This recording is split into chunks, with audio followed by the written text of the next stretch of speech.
पौराणिक काल में भगवान शिव और माता पार्वती नर्मदा नदी के किनारे बैठे थे। माता पार्वती ने भगवान शिव से चौपड़ खेलने को कहा। भगवान शिव चौपड़ खेलने के लिए तैयार हो गए, परंतु प्रश्न ये उठा कि इस खेल के हार और जीत का फैसला कौन करेगा।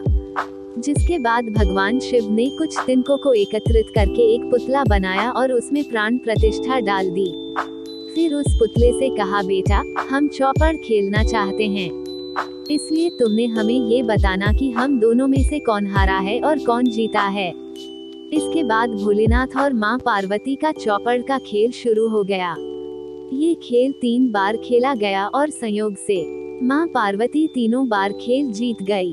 खेल खत्म होने के बाद बालक ने हार जीत का फैसला किया, जिसमें उस बालक ने महादेव को विजयी बताया। इस गलत निर्णय को देखते हुए माता पार्वती बालक पर क्रोधित हो गई और उन्होंने उसे अपंग होने के साथ कीचड़ में पड़े रहने का श्राप दे दिया। इस श्राप को सुनते ही बालक ने माता पार्वती से क्षमा मांगी और कहा कि उससे भूलवश यह गलती हो गई। बालक की क्षमायाचना सुनने के बाद माता पार्वती ने उस बालक को श्राप से मुक्त होने का उपाय बताया। उन्होंने कहा कि यहाँ नागकन्या भगवान श्री गणेश की पूजा करने के लिए आएंगी, तब उनके कहे अनुसार तुम गणेश जी का व्रत करना है। ऐसा करने से तुमको श्राप से मुक्ति मिल जाएगी।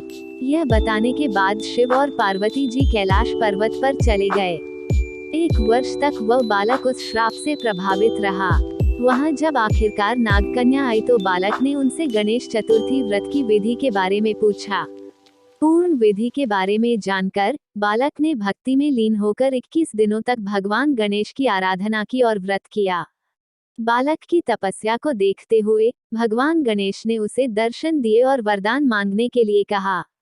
बालक ने गणेश जी से उसका पैर ठीक करने की प्रार्थना की, जिससे वह कैलाश में माता पार्वती और भगवान शिव से मिल सके।